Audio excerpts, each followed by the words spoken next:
আজকে ওরা পুরো বাড়িটা চায়, পুরো বাড়ির অংশ চায়। সেখান থেকেই না ওরা এই নোংরা মতো নেমেছে। তুমি আজকে বিশ্বাস করো কি না করো, এটাই সত্যি কথা মা। আমি তোমাকে বলছি যে কোনোদিন ওরা ক্ষতি করে দেবে। আজকে যদি আমাকে সরাতে পারে তাহলে ওরা পরাগকে মেরে ফেলবে, তারপরে পরাগের অংশটা নিজেদের নামে লিখিয়ে নেবে। আর সেটা না আমি কিছুতেই হতে দেব না মা। পরাগ আমার স্বামী, আমি তো আমার স্বামীর স্বার্থটাই দেখব। তাই আমি ঠিক করেছি যে আমি এবার একটা কাজের লোক রাখবো, যে কিনা পরাগের দেখাশোনা করবে, পরাগের খাবার দাবার বানিয়ে দেবে, সেই টাটকা খাবার পরাগকে খাওয়াবে। আমি এটাই ঠিক করেছি। সত্যি তো, একজন অসুস্থ মানুষ সে সারাদিন না খেয়ে থাকবে, সেটা তো হতে পারে না। লোক রাখবে? এই বাড়িতে তুমি লোক রাখবে তো? কিন্তু আমার বাড়িতে বাইরের কোনো লোক ঢুকবে না, কোনো লোক নয়। ঠিক আছে, তোমার রান্নাঘরে না হয় অন্য লোক ঢুকবে না, তুমি ঢুকতে দেবে না। সেটা যদি হয় তাহলে ওপরে আলাদা করে রান্নার ব্যবস্থা করতে হবে আমাকে, এছাড়া তো কোনো উপায় নেই। কি বললে? কথা কানা কি বললে? বলে বাড়ি আমার, বাড়ি আমি এখনো কাউকে ভাগ করে দিইনি। আমি সে ব্যাপারে কিছু বলতে চাইছি না মা। ও আমার স্বামী, আমার সত্যি ওর জন্য চিন্তা হয়, আতঙ্কে থাকি আমি। আমি থাকি না, আজকে ওর খাবারে যদি কেউ বিষ মিশিয়ে দেয় ওকে তো আর বাঁচাতে পারবো না। সেখানে যা ক্ষতি হওয়ার না আমাদেরই হবে। তুমি বুঝতে চাইছো না। দেখো, আজ পর্যন্ত আমি কিন্তু তোমার সব কথা শুনেছি, কোনোদিনও তোমার সাথে যুদ্ধে নামিনি মা। কিন্তু আজ তোমার ছেলের স্বার্থে, আমার স্বামীর স্বার্থে যদি দরকার পড়ে আমি তোমার সাথে যুদ্ধ করতে রাজি। কারণ আমি চাই না আমার স্বামীর কোনো ক্ষতি হোক। তাই যদি দরকার পড়ে আজকে তোমার কথা না মেনে এই বাড়িতে কাজের লোক আসবে, পরাগের জন্য রান্না বান্না করবে। এই যতদিন না অবধি কোনো ফয়সলা হচ্ছে ততদিন অবধি কাজের লোক শুধু পরাগের জন্যই রান্না করবে।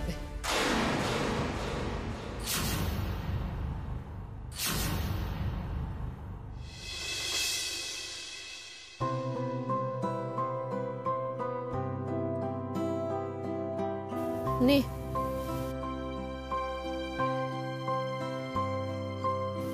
নে শিমুল, লয়ারের সঙ্গে তো কথা বললাম, কি যে হবে কে জানে। তোমরা কেন বলো তো এত টেনশন করছো? আর কথা বলেই বা কি হবে? লয়ার আর কি করবে? কি বললো? তেমন কিছু তো বললো না, কোনো আশ্বাস দিতে পারলো না। তুই যে কি করে এতটা ঠান্ডা আছিস আমি বুঝতে পারছি না শিমুল। দেখো বিপাশাদি, চোখের সামনে তো অনেক কিছুই দেখলাম। তোমার জীবন দেখলাম, সুচরিতাদির জীবন দেখলাম। তোমরা কি করতে পেরেছিলে বলো তো? তোমরা শুধু টেনশনই করেছিলে। তারপর একটা সময়ের পর টেনশন করা ছেড়ে দিয়েছিলে। হ্যাঁ, আমার ক্ষেত্রেও তাই হয়েছে। টেনশন করে তো আর কোনো লাভ নেই, যা হওয়ার তাই হবে। আমি আর কি করতে পারবো বলো? আমার সত্যি কিছু করার নেই। তবে হ্যাঁ, তোমরা আমার পাশে আছো, তোমরা জানো আমি কোনো অন্যায় করিনি, এটাই যা পাওয়ার। না না, এই কথাগুলো এখন তো বললে চলবে না। हाँ, वो लॉयर भी तो बोलছিল कि लास्ट मोमेंट में वो लोग ऐसा चाल चालবে, ये উনি भी বুঝতে পারেননি। এটা তো ওনার বোঝা উচিতই ছিল। উনিও চাইলে একটা মিথ্যা সাক্ষী কিনতে পারতেন। এবার একটু সাধু বাবা টাইপের। যা বলেছো। তবে একটা কথাই বারবার বললো যে শেষ দান ওনার হাতেই আছে, জানি না কি করবে। বারবার জিজ্ঞেস করলাম জানিস যে কি দান, কিছুই বলতে চাইলো না। আর কি দান আছে? সব দানই তো হাতের বাইরে। তুই পরাগকে সবটা খুলে বলেছিস? হ্যাঁ, কি রে পরাগকে বলেছিস? ও কি কিছুই বুঝতে পারছে না নাকি? ওর তো এইটুকু বোঝা উচিত যে ওকে ভবিষ্যতে দেখার কেউ নেই, ওর ভাই ভাইয়ের বউ কেউ দেখবে না, সব থেকে বড় সর্বনাশ ওরই হবে। ওর মা তো ওকে দেখার অবস্থায় থাকবে না। ওকে এতটুকু বুঝতেই পারছে না। ওকে আর বোঝার অবস্থায় আছে? কি মনে হয় তোমাদের? नहीं शिमू, ये बात बोलले तो আমি মানবো না। कुछ ना कुछ गड़बड़ तो जरूर আছে, क्योंकि देखो बहुत सारी चीजों में तो पराग सेंसिबल আছে। सिर्फ यही मैटर को लेकर वो किच्ছু বুঝতে পারছে না, ऐसा नहीं हो सकता। যা হচ্ছে হোক, না হতে দাও। দেখো, আমি এসব কথা বলতে কিন্তু তোমাদের কাছে আসিনি, আমি তোমাদের সাথে দেখা করতে এসেছি। রায় বেরোনোর পর কি হবে আমি তো জানি না। এটাও জানি না যে তোমাদের সাথে আর দেখা হবে কিনা। और ये सब আমরা মেনে নেব? কি করবে বলো তো? হ্যাঁ, অন্য কোর্টে হয়তো অ্যাপিল করবে, কিন্তু তারপর তো সেই ওরা আবার মিথ্যে সাক্ষী সাজিয়ে নিয়ে যাবে। আর যাই হোক, আমরা তো আর কোনো অসৎ পথ নিতে পারবো না। তার মানে সৎ পথে যে থাকবে তার কোনো দামই নেই। সেটা তুমি তোমার নিজের জীবন দিয়ে দেখো নি বিপাশাদি? শোন না, একটা কথা ভাবছি। ওই যে প্ল্যানটা আমরা করব ভেবেছিলাম, মানে যেটা হলো না, তোর সব কিছু ঠিকঠাক হয়ে গেলে সেটা করব। কি বলো তো? আরে ওই যে সমুদ্রে যাওয়ার কথা বলেছিলাম না, যাবি শিমুল সমুদ্রের ধারে একটু? আমাদের বন্ধুত্ব তো ওখানেই শুরু হয়েছিল। দেখ, ওখানে গিয়ে তো কিছু ভালোও হয়েছে, হ্যাঁ ভালো মন্দ মিলিয়ে মিশিয়ে হয়েছে। এবারে হয়তো নতুন করে আবার কিছু ভালোও হতে পারে। চল না আবার একবার যাই। মাঝখান থেকে শিমুলের এই ব্যাপারটা হয়ে গিয়ে তোমার ব্যাপারটা আর সেটেল হচ্ছে না বলো? তোমার সাথে কথাও বলতে পারছি না, আমরা এই ব্যাপারটা নিয়ে এতই ব্যস্ত সকলে। তুমি আবার কবে বলতে কবে চলে যাবে? না না, এখন যাব না, দাঁড়াও না, বললাম না এই বিজনেসটা সবে শুরু করেছি, কদিন যাক, তারপরে দেখি কি করা যায়।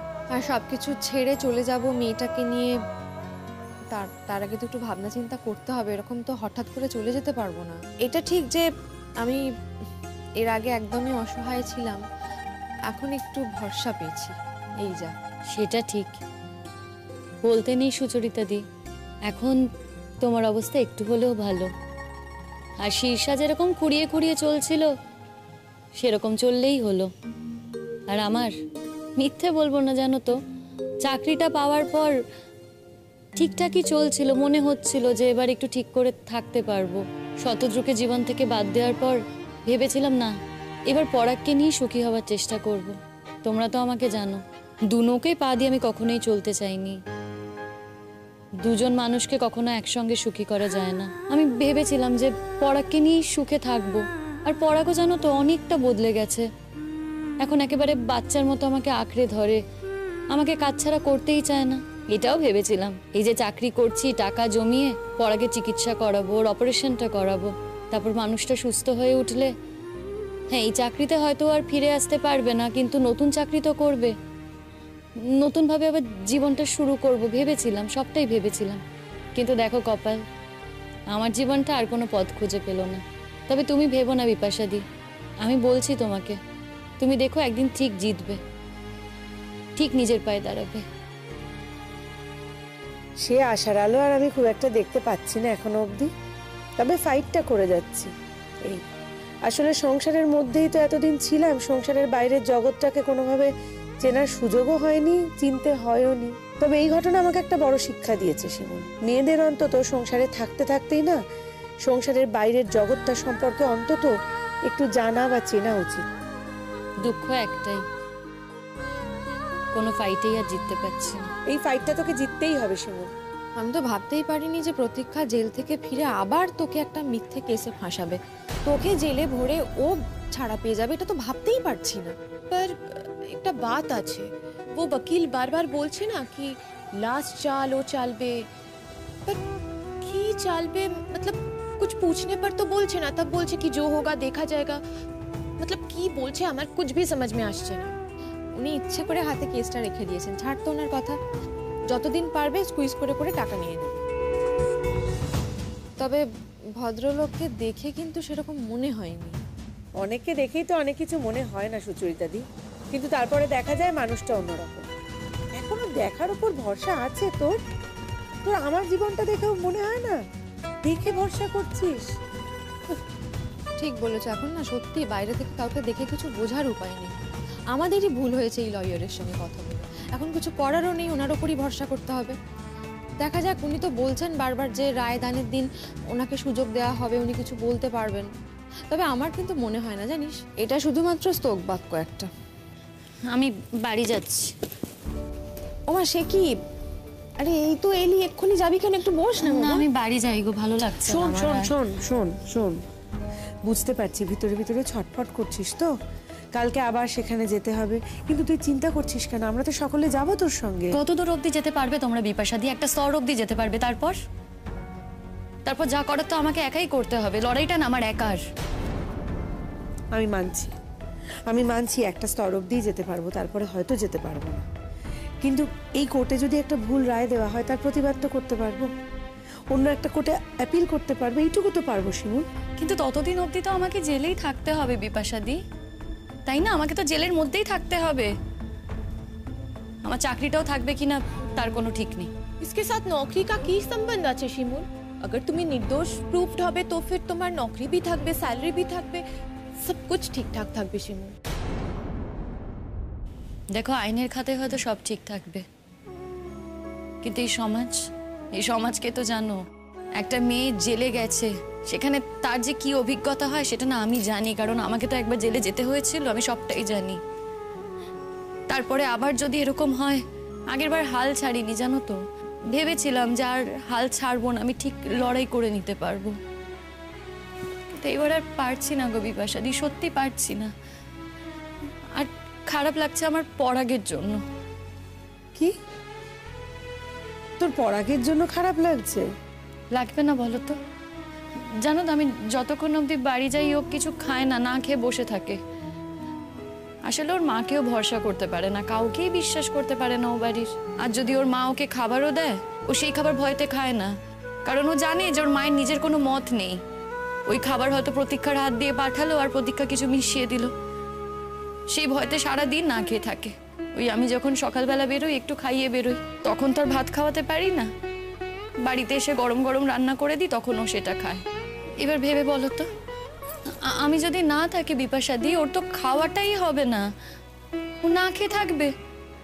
এটা কি করে হয় বলো তো? এতদিন আমি এসব কিছু ভাবিনি জানো তো। এতদিন আমি ভেবেছি যে আমি ঠিক লড়াই করে নিতে পারবো, আমি ঠিক পারবো। কিন্তু এখন আমার মনে হচ্ছে না, আমি আর পারবো না, আর সত্যি পারবো না। এখন তো মনে হচ্ছে মরে গেলেই ভালো হতো। কি বলছিস এসব তুই? শিমুল, তোর মুখে অন্তত এই কথাগুলো মানায় না। একদমই, এতদিন তুই আমাদের ভরসা দিয়েছিস, তুই নিজে যদি এই কথা বলিস তাহলে কি করে চলবে বলতো? এখন নিজেই তো কোনো ভরসা পাচ্ছি না গো সুচরিতাদি, নিজেরই কোনো আশা নেই, ভরসা নেই, কিচ্ছু নেই। তোমাদের কি ভরসা দেবো বলো তো? কি বলবো আমি তোমাদের? अच्छा ठीक है, कल का दिन जाके देख ही लेते क्या होता है। वैसे भी আমাদের কাছে তো আর কোনো অপশন নেই, টাইম भी कम আছে। उस लॉयर के ऊपर ही भरोसा করতে হবে, और ये भी देखते হবে कि वो लास्ट चाल की चालবে। वैसे ওই দিন ওরা করলো না, ये भी कुछ ना कुछ सोचे होंगे। চাল যখন দেবেনি সেটা আগে দিলেন না কেন? উনি বললেন না যে রেডি ছিল না, এখন রেডি আছে, দেখা যাক কি করে। বাজে কথা, রেডি ছিল না, এখন রেডি আছে। এবার যখন বিচারক রায় দেবেন, তখন যদি উনি বলেন যে না এখন আর নতুন কিচ্ছু শোনা হবে না, কি হবে তখন? যদি উনি বলছেন এটা হওয়ার কথা না, ওনাকে কথা বলার সুযোগ দেওয়া হবে নতুন তথ্যের ভিত্তিতে। নতুন কি তথ্য? সেটার জন্যই তো এতক্ষণ ছিলাম, কতবার করে তো বললাম, কোনোভাবেই তো উনি খোলসা করলেন না। উনি সেই একই কথা বলে যাচ্ছেন, এটা অত্যন্ত পার্সোনাল, আমি ডিসক্লোজ করতে পারবো না, আপনারা সময় মতো জানতে পারবেন।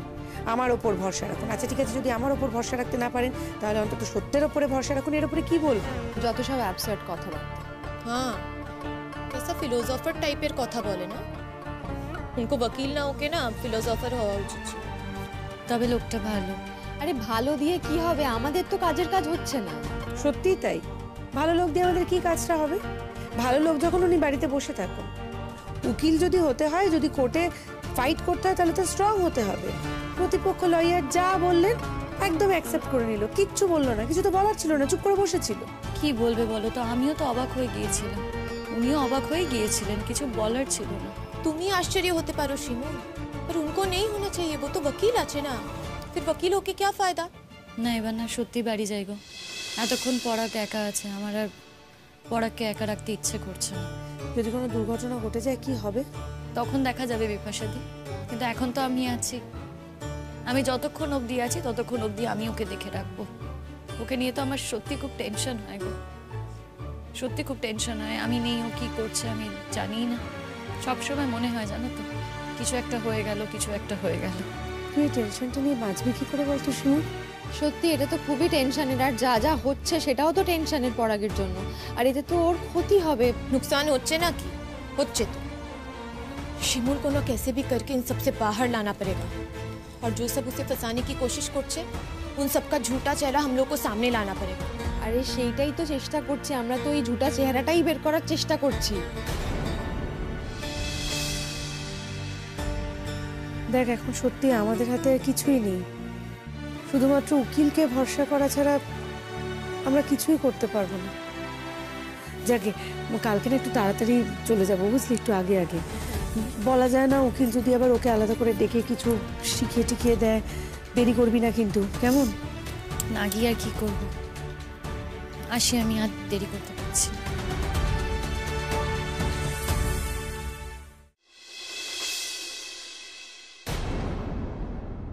একদম চিন্তা করবেন না, রায় আমাদের দিকেই আছে। এমন প্যাচ কুষেছি না, বাছা তোমরা পালাবার পথ পাচ্ছে না। আপনাকে যে কি বলবো স্যার, আমার না বলার ভাষা নেই। শুনুন, টাকা পয়সা নিয়ে কিন্তু আপনি একদম ভাববেন না। আমি আপনাকে পুষিয়ে দেব, যা বলেছেন তার থেকে বেশিই দেব। আমার যে মনে মনে কি আনন্দ হচ্ছে না আমি বলে বোঝাতে পারবো না। আচ্ছা শুনুন, বলছি কত বছরের জেল হবে বলে মনে হচ্ছে? আমাদেরকে মিথ্যে কথা বলে ফাঁসানোর জন্য কত বছরের জেল হবে ওদের? না না, সেটা তো বিচারক ঠিক করবেন, তবে রায় আমাদের ফেভারেই আছে। না মানে আপনি শিওর তো? এরপরে তো আর শিওর না হওয়ার কোনো কারণই নেই। আমাদের তো আশা ভরসা আর কিছু আছে বলে মনে হচ্ছে না। এই যে উকিলের ছিরি, উল্টো দিকে দেখ, টাকা বডি ল্যাঙ্গুয়েজই আলাদা, যেন মনে হচ্ছে ওরা জিতে গেছে অলরেডি। রেনাকে দেখ। সবকিছু কি এত সহজে বলে দেওয়া যায় ম্যাডাম? জেতা হারা সবই তো ঈশ্বরের হাতে। আপনি একজন লয়ার হয়ে এই কথা বলছেন? হ্যাঁ জানি সবকিছু ঈশ্বরের হাতে, কিন্তু আপনি কি জন্য রয়েছেন এখানে? আপনি তো কিছুই করছেন না। দেখুন, মানুষ তখনই এই কথাটা বলে যখন সে নিজে হাল ছেড়ে দেয়, যখন তার কিচ্ছু করার থাকে না। তাহলে আমরা এটাই ধরে নিচ্ছি যে আপনার কিছু করার নেই, কারণ আপনি তো চোখের সামনে দেখতে পাচ্ছেন যে অন্যায় হচ্ছে এখানে। শিমুল ও কেসটা করলো, কিন্তু এখানে তো ওই দোষী সাব্যস্ত হয়ে যাচ্ছে, আর যারা দোষটা করেছে তারা ছাড়া পেয়ে যাবে।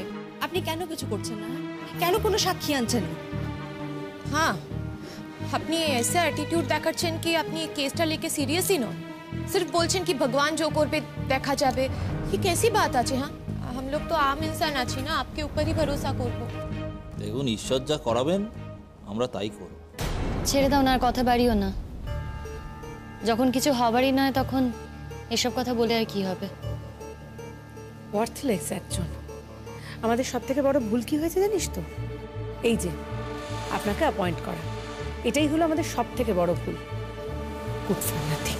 ম্যাডাম, মানুষের প্রতি বিশ্বাস হারানো কিন্তু পাপ।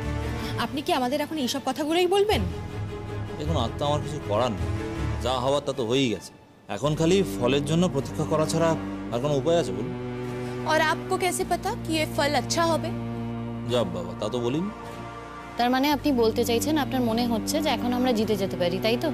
এটাই আপনার মনে হচ্ছে তো? দেখুন ম্যাডাম, আমি তুচ্ছ মানুষ, আমার মনে হয় কি যায় আসে বলুন? আচ্ছা শিমুল, তুই কার সঙ্গে কথা বলেছিস বলতে এই কেসটা নিয়ে? হ্যাঁ, উনি তো একটা ঘোরের মধ্যে থাকেন সবসময়, কিছু কাজই করেননি। আগে যদি জানতাম না, কিছুতেই আপনার কাছে অন্তত আসতাম না।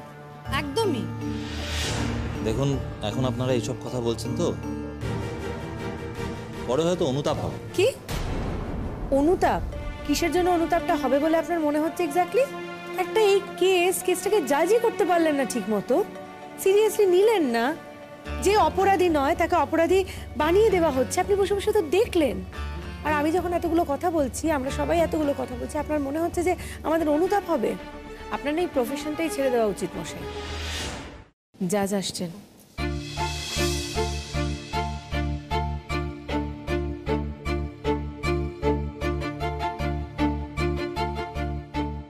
কিরে, ভয় পাস না তুই? কিচ্ছু হবে না। ভয়ের আর কি আছে? আমার জীবনটাই শাটার্ড হয়ে গেল, আর এর আগেও তো আমি জেলের জীবন কাটিয়ে এসেছি। আমি জানি জেলে কি হয় কি হয় না। দেখ, আমরা তো কারোর কোনো ক্ষতি করিনি বল, নিজেরা নিজেদের মতো করে ভালো থাকার চেষ্টা করি, তাও কেন আমাদের সঙ্গেই এটা হয় বলতো? এটাই হয়তো নিয়তি। না রে, দুনিয়াটাই হয়তো এখন এরকমই। যারা কিনা অন্যকে হিংসে করে, অন্যের ক্ষতি চায় মনে মনে, অতি লোভের বশবর্তী হয়ে অন্যের বিবিধভাবে ক্ষতি করে ফেলে, তাদেরই জয় জয়কার হচ্ছে। তো চারিদিকে তো তাই দেখছি। বরং যারা কিনা মানুষের পাশে দাঁড়ায় বিপদে, নিজেদের জীবন বাজি রেখেও যারা অন্যের উপকার করে, তাদের তো দেখছিস এই পরিণতি, এই তো দুনিয়া, এই তো নিয়ম, এই তো জগৎ, কি আর করা যাবে। ছাড়ো এসব কথা। আমি কি ভাবছি বলো তো, আমি ভাবছি এটা বোধহয় আমার আগের জীবনের কোনো ফল। আগের জীবনে হয়তো কোনো পাপ করেছি, তাই এই জীবনে ফল ভুগছি, এইভাবেই ধরে নি। नहीं शिमू, इतनी आसानी से छाटते पारबो ना। हम लोग किसी को भी नहीं पता कि और एक जन्म होता है कि नहीं। और अब तो कुछ और करार भी नहीं, इंतजार करा छाड़ा। वो देखो, उन लोग को देखो, कितना खुश আছে। আর তো কিছুক্ষণের ব্যাপার, বিচারক যত তাড়াতাড়ি রায় ঘোষণা করবেন তত তাড়াতাড়ি মুক্তি। সে তো ঠিকই, তবে এত বড় কাণ্ডটাতে আমি ঘটালাম, তার দামটা কিন্তু কড়া গলায় দিতে হবে। আমি তো বলেছি আমি আপনাকে পুষিয়ে দেব, আপনি চিন্তা করছেন কেন বলুন তো? আরে আপনি এত বড় উপকার করলেন আমাদের, আর তার কৃতজ্ঞতাটুকু রাখবো না আমি? চিন্তা করবেন না, সব হয়ে যাবে। Order order. GR case number 25/13, শিমুল ব্যানার্জি ভার্সেস পলাশ ব্যানার্জির কেসের রায়দান আজ। আর কিছুক্ষণের মধ্যেই এই রায়দান সকলের সামনে পড়ে শোনাতে চাই। একটা কথা সবসময় মনে রাখতে হবে, বিচার ব্যবস্থা কখনো কারো আপন হয় না। যে অন্যায় করে বিচার ব্যবস্থা তাকে শাস্তি দেয়, সে যেই হোক না কেন। এখন আমি রায়টি পড়ে শোনাতে যাচ্ছি। Excuse me sir.